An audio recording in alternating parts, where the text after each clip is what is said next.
Hashtag the Alpha King's hidden treasure. The mating auction hall of Vathorn Kingdom had never been so crowded. Banners of crimson and gold draped from the rafters, each one bearing the royal crest of the Blackthorn pack, a snarling wolf wreathed in flame.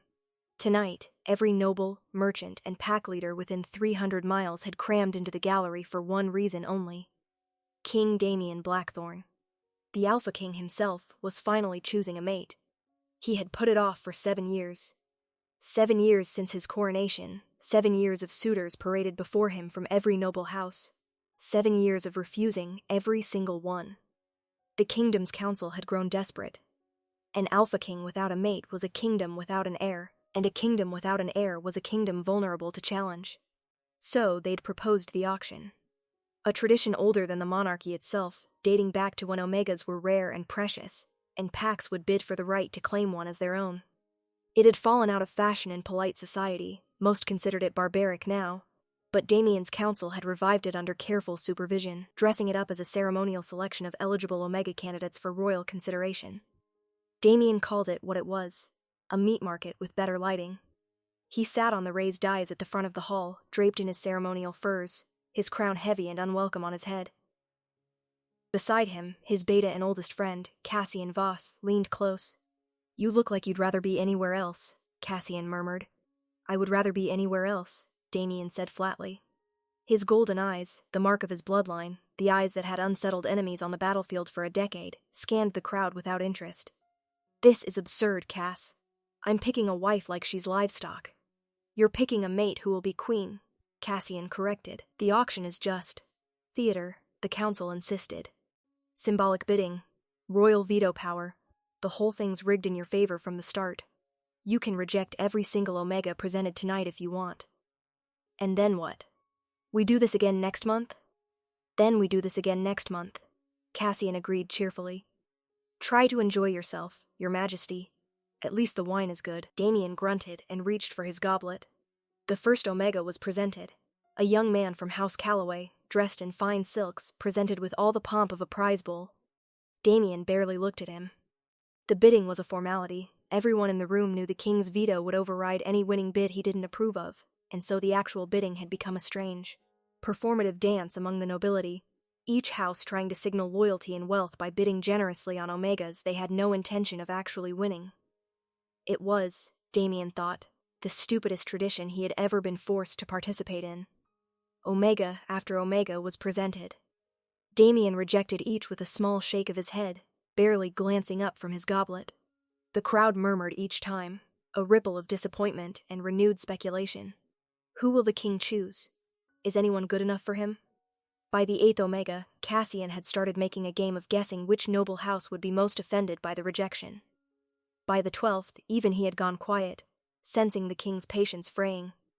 "How many more?" Damian asked, voice low. The herald, a reedy man named Otho, who had clearly drawn the short straw for this assignment, checked his ledger with visibly shaking hands. 3 more registered candidates, Your Majesty. And then there is one unregistered.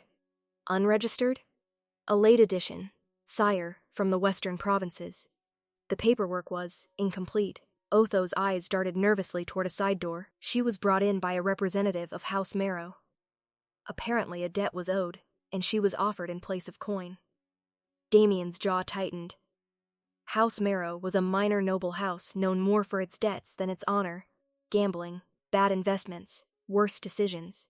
If they were offering an Omega to settle a debt, it told Damian everything he needed to know about how that Omega had likely been treated.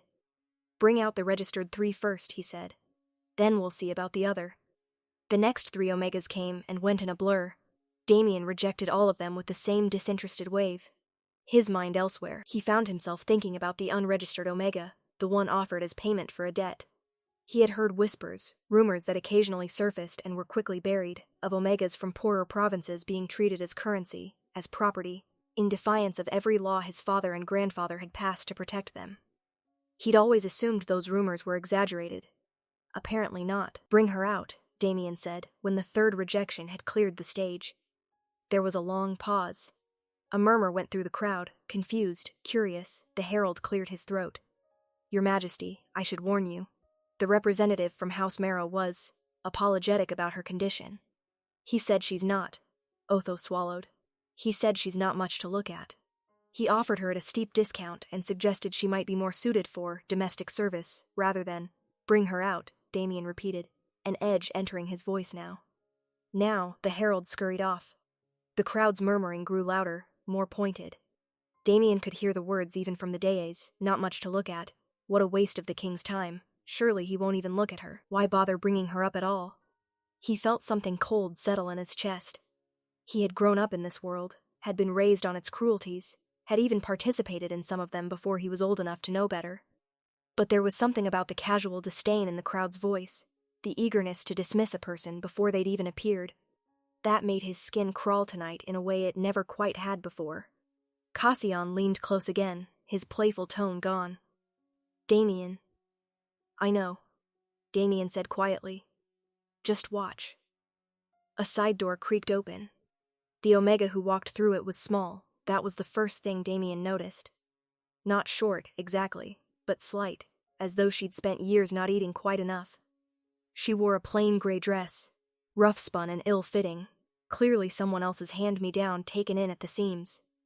Her dark hair was pulled back in a severe braid, and she walked with her head down, shoulders curled inward as though trying to take up as little space as possible. The crowd's reaction was immediate and ugly. Snickers, a few outright laughs. Someone near the front called out, "Is that a joke?" And several people laughed harder. Damien's hand tightened around his goblet hard enough that he heard the crystal creak. Steady, Cassian murmured, but his own voice had gone tight too. The Omega, the herald's ledger named her as Ren, no surname given, which told its own story, stopped at the center of the stage, exactly where she'd been told to stand, and did not look up. Damien could smell her even from the dice. That was one gift of being an alpha king, heightened senses beyond even most alphas. And beneath the smell of cheap soap and travel dust, there was something else. Something achingly familiar that made the back of his throat tighten. Wildflowers. Rain on warm stone. Something sweet underneath, like honey left too long in the sun. It was, without question, the most beautiful scent he had ever encountered.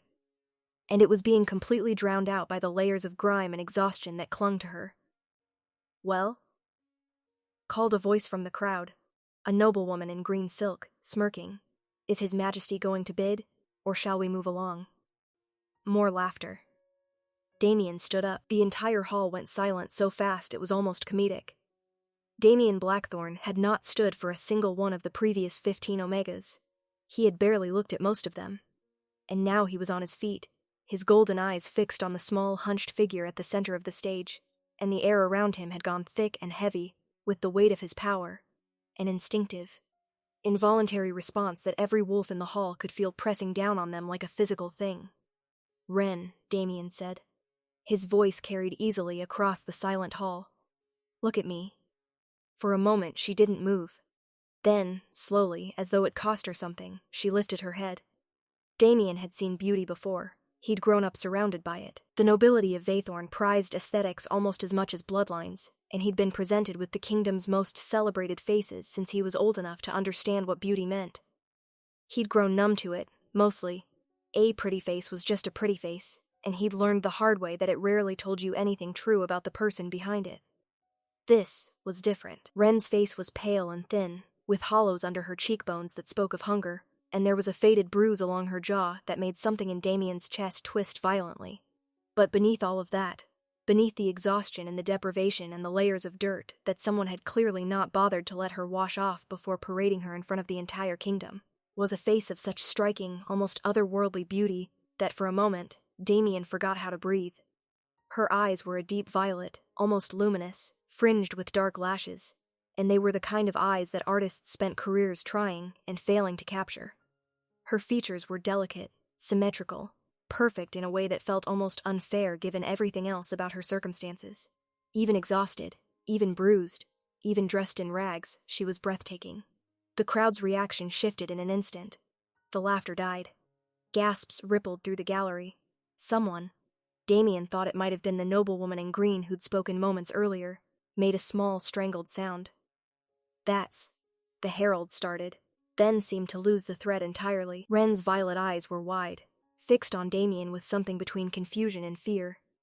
She had clearly not expected to be looked at, let alone seen, and Damien realized with a fresh wave of fury that the people who had brought her here had likely told her not to look up at all, had likely told her she wouldn't be chosen, had likely told her this entire ordeal was just a formality before she was shuffled off to work as a servant in some noble household.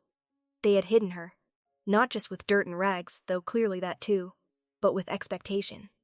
They had told her she was nothing, told her not to hope, told her to keep her eyes down and her face hidden, and she had believed them. Because what else was there to believe when everyone around you insists on the same lie? Your Majesty? The representative from House Marrow said nervously, stepping forward. He was a thin, weaselly man in robes too fine for his obvious nerves. Apologies, I did mention she's not. That is, I assumed you wouldn't. Be quiet, Damien said, without looking at him. He came down from the dais. The crowd parted for him without needing to be told. They always did, and he crossed the hall in a dozen long strides, golden eyes never leaving Ren's face. Up close, the details only sharpened. The bruise on her jaw was at least a week old, yellowing at the edges. But there were other marks too. A healing cut above her eyebrow, the faint shadow of more bruising along one wrist where her sleeve had ridden up. Her hands, when he glanced down at them, were rough and calloused, the nails broken, the knuckles scraped raw. Someone had hurt her. Repeatedly, and then dressed her in rags and called her not much to look at, and sent her to a mating auction as payment for a gambling debt. Damien had executed men for less. What's your full name? He asked her, gently. His voice, when he wanted it to be, could be very gentle, though it had been a long time since he'd had reason to use it that way. Ren's mouth opened, then closed. She glanced past him, toward the man from House Marrow, as though seeking permission to speak. You don't need to look at him, Damien said. Look at me. What's your name? Ren, she said, very quietly. Her voice was rough, as though she didn't use it often. Ren Ashby, Your Majesty. Ashby, Damien frowned slightly. The name wasn't familiar, not a noble house, not one he recognized at all. And how did you come to be in House Marrow's possession? Ren Ashby? Another nervous glance toward the Marrow representative, who had gone very pale. Your Majesty. Perhaps this conversation would be better held privately, the man said quickly. There's no need to, I find, Damien said, turning to look at him for the first time, and the temperature in the hall seemed to drop several degrees. That I am extremely interested in this conversation, and that it will continue exactly as long as I wish it to. You may answer the question, or Ren may answer the question, but someone is going to answer the question. Now, the representative's throat worked. House Marrow took on custodianship of Miss Ashby's family's lands several years ago after her father's debts became, that is, after certain debts were called in. The family was relocated to serve House Marrow's household. Relocated, Damien repeated flatly. You mean enslaved? In direct violation of the Indenture Reform Act my grandfather passed 40 years ago. It wasn't. We never called it. I don't care what you called it. Damien's voice had gone very quiet, which was, everyone in the hall knew, far more dangerous than if he'd shouted. Ren, your family, are they still in House Marrow's custodianship? Ren's violet eyes had filled with tears that she was very obviously fighting not to let fall. My mother, she whispered, and my younger brother. He's 12. And they're being held as collateral, Damien said. It wasn't a question. To ensure you didn't run or refuse to come tonight. Ren said nothing, which was answer enough. Damien turned back to the Marrow representative, and for a moment, the man actually took a step back, as though some animal instinct in him recognized exactly how close to death he had just walked. Here is what is going to happen, Damien said, in that same quiet, terrible voice. You are going to give one of my guards directions to wherever House Marrow is currently keeping Ren Ashby's mother and brother. They will be retrieved tonight and brought to the palace under royal protection. Every document related to House Marrow's claim of custodianship over the Ashby family, every ledger, every contract, every scrap of paper, will be turned over to my chancellor by sunrise for review, because I find it very difficult to believe this is the only family House Marrow has been treating as livestock, and I intend to find out. And you, personally, are going to leave this hall, return to House Marrow's seat, and inform your lord that he is to present himself at the palace within the week to explain, in detail, exactly how a 40-year-old law protecting Omegas and their families from indenture has apparently been ignored under his roof. Do you understand me?" The representative was nodding so fast he looked in danger of giving himself whiplash. "Yes. Yes, your majesty, of course, immediately." Go. The man fled. Literally fled, scrambling for the side door so quickly he nearly tripped over his own robes. And the crowd watched him go in a silence that had shifted from shocked to something more like awed. Damien turned back to Ren. She was staring at him now, openly, the careful downward gaze entirely forgotten.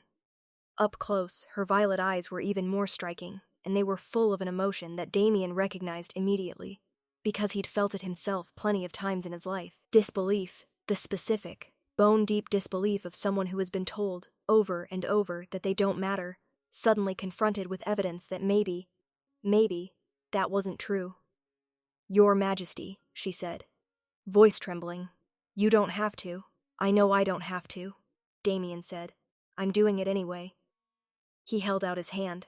The hall held its breath. Every noble, every pack leader, every gossiping courtier in the gallery understood exactly what was happening. The King of Vathorn, who had rejected 15 carefully presented, perfectly groomed, politically advantageous Omegas without a second glance, was now offering his hand to an unregistered, unwashed, visibly mistreated Omega who had been brought as payment for a debt. Ren stared at his hand like it might be a trick. I don't understand. Why would you?" "Because," Damien said, and for the first time that night, something that was almost a smile tugged at the corner of his mouth. "I came here tonight expecting to be bored out of my mind by 15 people who'd been polished and primped and trained from birth to want this crown, this title, this life, more than they wanted anything else. And instead I found someone who walked in here having been told, explicitly, that she wasn't worth looking at. And she was the only person in this entire hall who turned out to be telling the truth. About who she really is. About everything. Everyone else in this room is performing for me, Ren. You weren't even trying." A few nervous laughs rippled through the crowd, not mocking this time, but something closer to surprised amusement. "That's not," Ren's voice cracked. "That's not a good reason to choose someone, Your Majesty. I'm not. I don't know anything about being a queen. I've never even left the western provinces before tonight. I don't know court etiquette. I can't read more than basic letters. I don't have any of the things a queen is supposed to, Ren." Damien's voice was gentle again. "Look around this hall." She did. Hesitantly, every single person in here grew up being told exactly what they were supposed to be. Trained for it. From the cradle. And not one of them, not one, has ever, in my presence, said something as honest as what you just said to me. He paused. "I don't need a queen who already knows everything about being a queen. I need someone I can trust to tell me the truth, even when it's inconvenient. Even when it makes her look bad. You've done that twice now in the space of 5 minutes. To the king. In front of the entire court. When by every account you've been raised to believe you have no power at all. That tells me more about you than any etiquette lesson ever could." Ren looked at his outstretched hand again. Then, slowly, as though she still expected it to be snatched away, as though some part of her was braced for this to be a cruel joke, she placed her hand in his.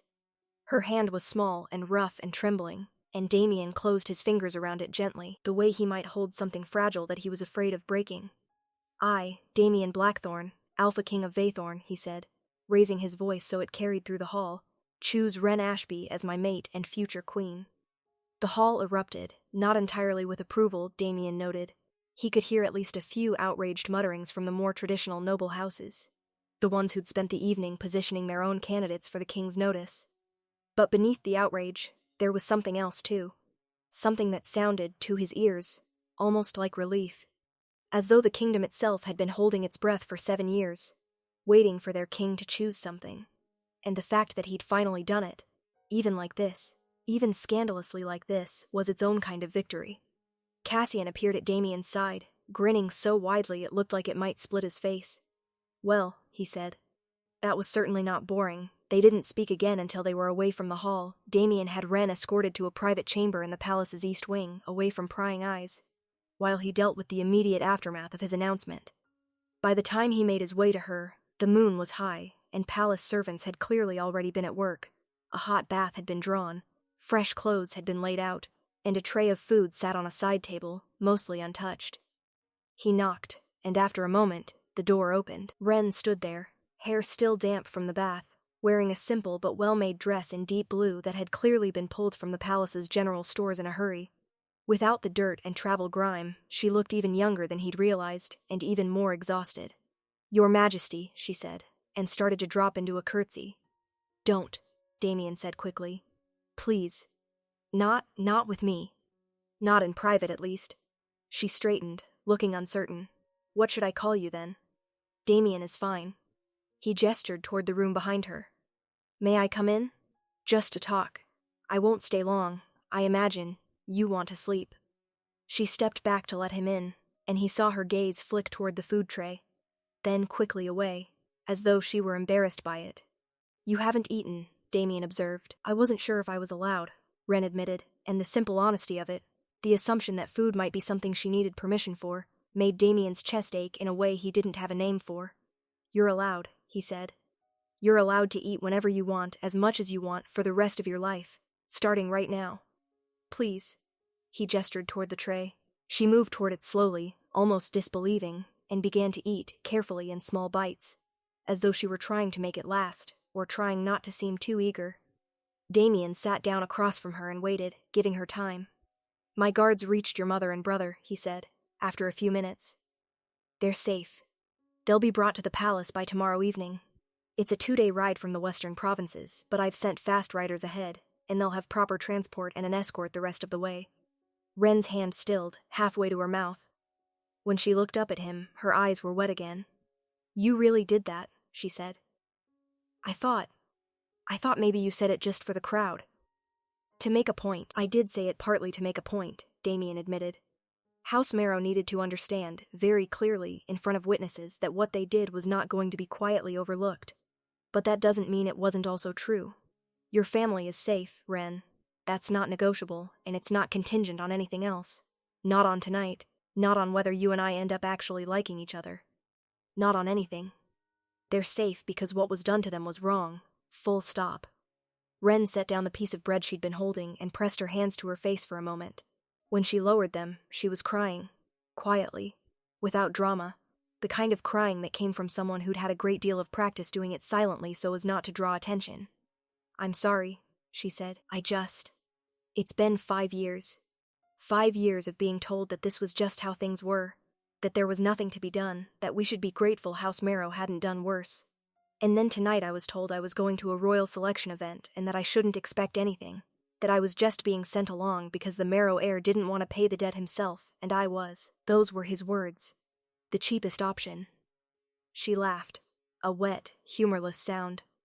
"And then somehow, in the space of about 10 minutes, I know it's a lot," Damien said gently.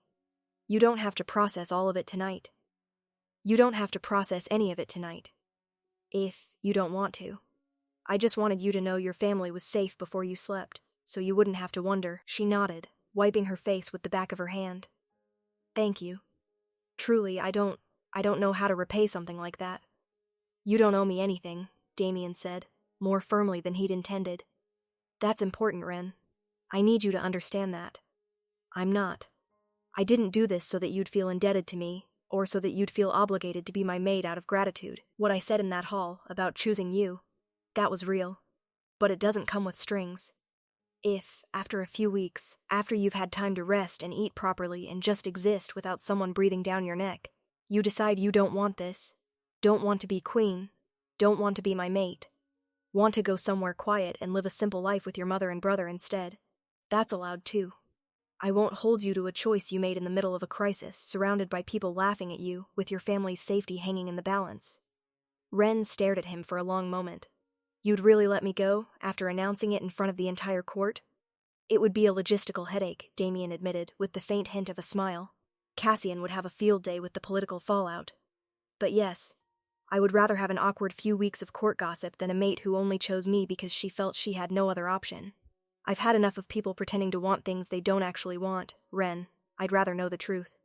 Something in Wren's posture shifted, not dramatically, but Damien noticed it anyway. The way her shoulders, which had been hunched and tight since the moment he'd first seen her, eased fractionally. As though some small part of her, for the first time in a long time, had decided it might be safe to relax. Just slightly. Just for a moment. I don't know yet, she said honestly. What I want, I mean. It's a lot to take in. This morning I was sweeping floors in House Marrow's kitchen, and now I'm sitting in a palace being told I might be queen, and that I'm allowed to just leave if I want. I don't think I know how to want things yet. I think that part of me got a bit buried over the years. That's all right, Damien said. We have time, as much time as you need.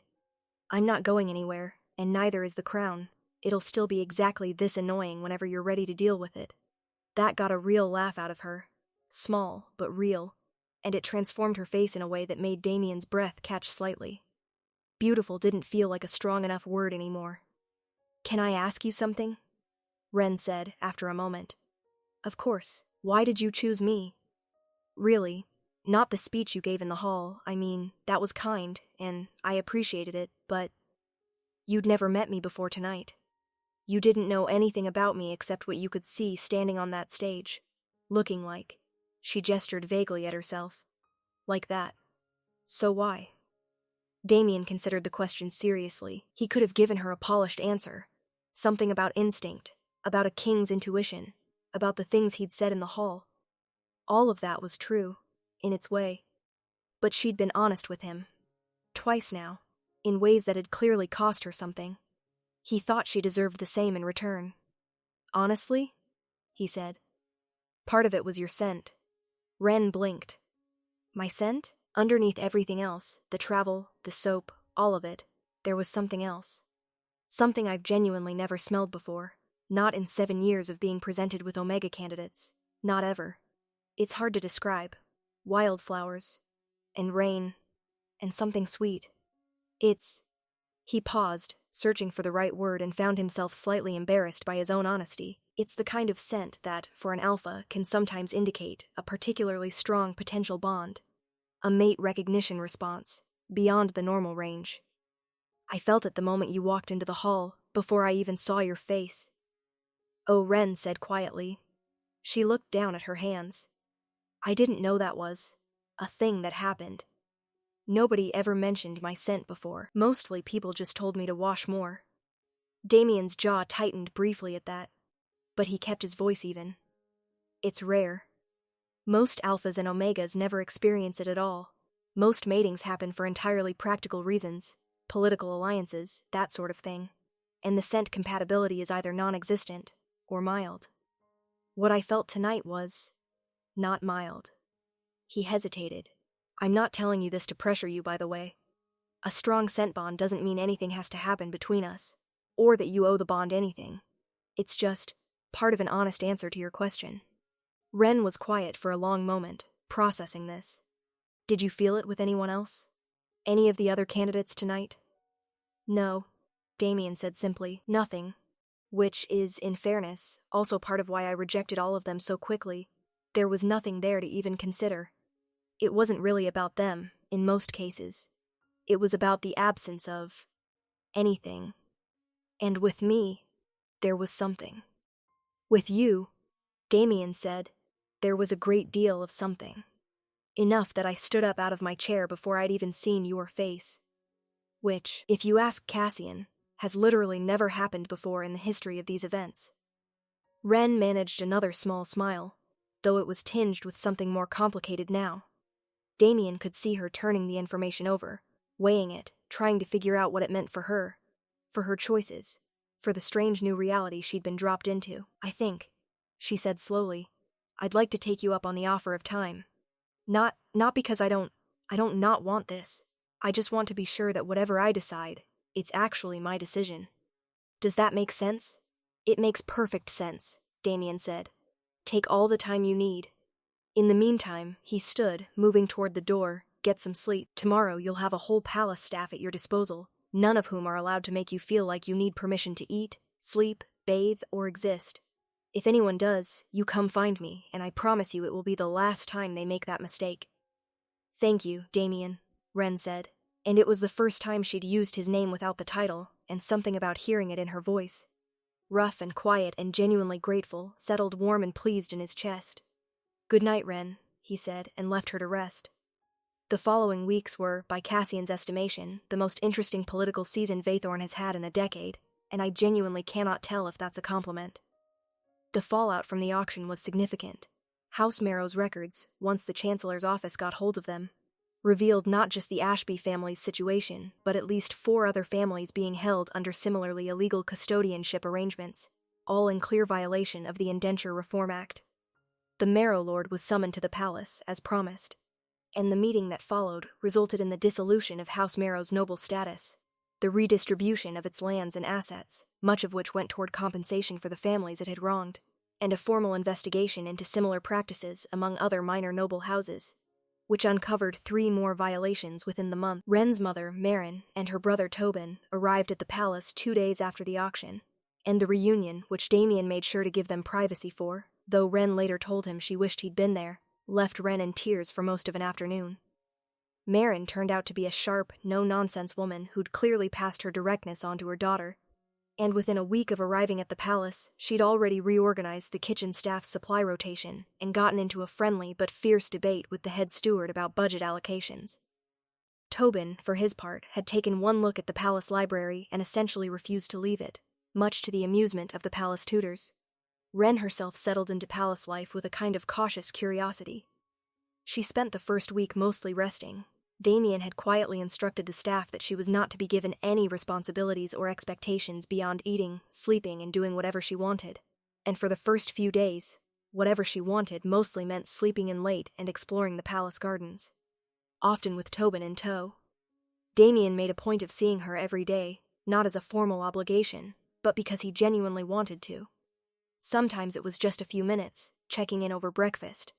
Sometimes it was longer, walks through the gardens, where Wren asked endless questions about the kingdom, about its history, about the strange politics of court life that she was slowly being exposed to whether she wanted to be or not. Damien found himself, more than once, abandoning scheduled meetings to keep talking to her, much to Cassian's exasperated amusement. "You know," Cassian said, about 10 days after the auction, finding Damien on the palace ramparts where he'd retreated after a particularly tedious council meeting. "The council is starting to whisper that you've been bewitched." "By what?" "By Wren, obviously. Apparently it's the only explanation for why the king, who has spent 7 years acting like every social obligation was a personal insult, has suddenly developed an enthusiastic interest in garden walks and checking on the queen's well-being 4 times a day." Damien rolled his eyes, though he couldn't quite suppress a small smile. "I'm not bewitched, Cass. I just like talking to her." "I know you do," Cassian said more gently now, dropping the teasing tone. "I can tell. It's good to see, actually. You've been different since the auction. Lighter, somehow, even with all the Marrow chaos." Damien was quiet for a moment, looking out over the palace grounds. From here, he could just make out a familiar figure in the gardens below. Wren, sitting on a bench near the fountain, a book open in her lap, though she didn't appear to be reading it, just sitting in the sun, eyes closed, looking peaceful in a way that made something in Damien's chest ache with quiet happiness. "She asked me something yesterday," Damien said. "She asked if I regretted it. The auction, the announcement, all of it. Whether I wished I'd chosen someone else, someone who already knew how to be queen, who wouldn't be a political headache, as she put it." "What did you say?" "I told her the truth. That every single day since the auction, I've woken up grateful that I happened to be in that hall, paying attention, on the one night it mattered." Damien's gaze didn't leave the figure in the gardens below. "I don't regret it, Cass, not for a second. If anything, I regret that it took an unregistered last-minute addition and a debt settlement scheme for me to find her at all. If House Marrow had quietly sent someone else in her place, or decided the debt wasn't worth the trouble, I might never have." He stopped, shaking his head slightly. "But you didn't," Cassian said. "You were there. You noticed." "That's not nothing, Damien. Plenty of people in that hall heard the exact same things you did, about an unregistered Omega not worth looking at, and not one of them thought twice about it. You did. That matters." Damien nodded slowly, still watching Wren in the gardens. As if sensing his gaze, she opened her eyes, looked up toward the ramparts, and, spotting him, gave a small wave, smiling. Damien waved back and found himself smiling too, without having to think about it at all. "I should go down there," he said. "You should," Cassian agreed. "Also, for the record, the council's whispering isn't entirely wrong. You have been bewitched, just not by magic. By someone being kind to you and meaning it, probably for the first time in longer than either of us would like to admit. Damien didn't argue with that. He just smiled and went to find Ren. It was nearly a month after the auction when Ren came to find Damien in his study, late one evening, looking more nervous than he'd seen her since that first night. "Can we talk?" she asked. Of course. Damien set aside the reports he'd been reviewing and gestured for her to sit. "Is everything all right? Your mother, Tobin, they're fine. Better than fine, actually. Tobin's been begging the tutors for advanced lessons, and Mum's basically running half the kitchen now, which the actual kitchen staff seem thrilled about, for some reason." Ren sat down, twisting her hands together in her lap. A nervous habit Damien had noticed before, usually when she was working up to saying something difficult. "This isn't about them. It's about what you said. That first night. About taking time, and being sure." Damien's chest tightened slightly, though he kept his expression calm. And, I've had time," Ren said. "A month. I've eaten properly and slept properly, and I've watched my family settle into a life where nobody's afraid all the time. For the first time in years.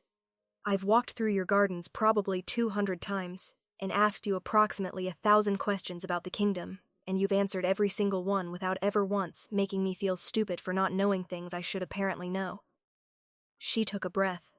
"And in all that time, the thing I keep coming back to, the thing that's been true every single day, regardless of how tired or overwhelmed or confused I've felt about everything else, is that I like you, Damien.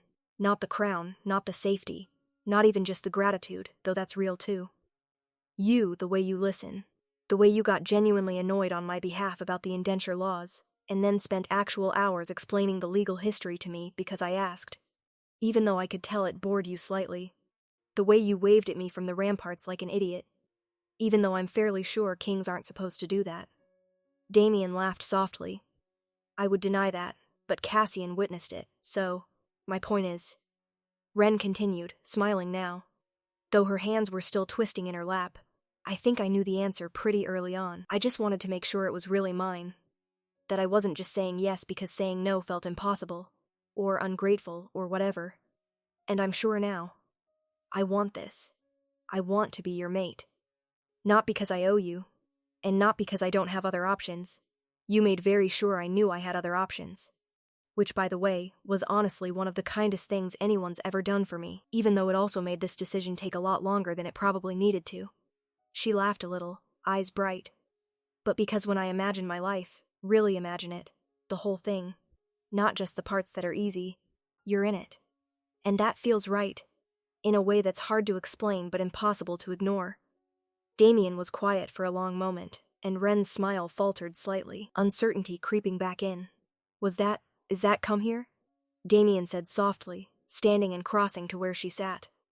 Ren stood too, and Damien took both her hands in his, gently the way he had that first night, as though she were something precious. "A month ago," he said, "I told you I didn't regret choosing you, even before I knew anything about who you really were beyond a scent and a face and a handful of honest words spoken under terrible circumstances. Every day since then, getting to actually know you, your curiosity, your humor, the way you care for your family, the way you've faced an entirely new world with more grace than most people raised in it ever manage. Every single day has only made that certainty stronger. I wasn't going to push you, Ren. I meant what I said about time. But I'm not going to pretend I haven't been hoping, every single day, that you'd come find me exactly like this." "So that's a yes?" Ren said, voice catching slightly between a laugh and something more emotional. "That," Damien said, leaning down to rest his forehead gently against hers, "is the easiest yes I have ever given to anything in my entire life." The official mating ceremony took place 3 weeks later, smaller and quieter than the auction had been, by Ren's request, though no less significant for it. Marin stood proudly at the front of the small gathering, Tobin beside her looking uncharacteristically formal in palace robes, having been temporarily separated from his beloved library for the occasion. Cassian stood as Damien's witness, grinning the entire time in a way that suggested he was already composing the story he'd tell at every future gathering for the rest of his life. When Damien and Ren completed the mating bond, the formal exchange of mark and scent that sealed an Alpha and Omega's connection permanently, Damien felt the scent bond he'd recognized that first night in the auction hall settle into something deeper, richer, more. Wildflowers and rain and warm honey, woven now with something unmistakably his own, and beneath all of it, something that felt, more than anything else, like coming home. "Any regrets, Your Majesty?" Wren murmured to him afterward, echoing the question she'd asked weeks before, but with a teasing lightness in her voice now that hadn't been there the first time. Damien glanced around, at Cassian, beaming, at Marin and Tobin, both looking happier than he suspected they'd looked in years. At the palace gardens beyond the ceremony hall, where he and Wren had spent so many of their quiet mornings together, and finally back at Wren herself, violet eyes bright with happiness. Every trace of the exhaustion and fear from that first night long since faded. "Only one," he said. "That it took me 28 years and a ridiculous auction to find you. Everything else about tonight, Wren Ashby Blackthorn, is exactly right." Wren smiled, the smile that had, weeks ago, made him forget how to breathe for the first time, and which still managed, every single time, to do exactly that. "Good," she said. "Because I'm fairly sure I'm stuck with you now, crown and all." "Fairly sure," Damien agreed, is an understatement. And outside the ceremony hall, as the first stars came out over Vathorn, the kingdom that had spent 7 years wondering whether their king would ever find someone worth choosing finally, quietly, settled into the knowledge that he had, in the most unexpected way possible, on a night when almost everyone else in the room had been looking the wrong way entirely.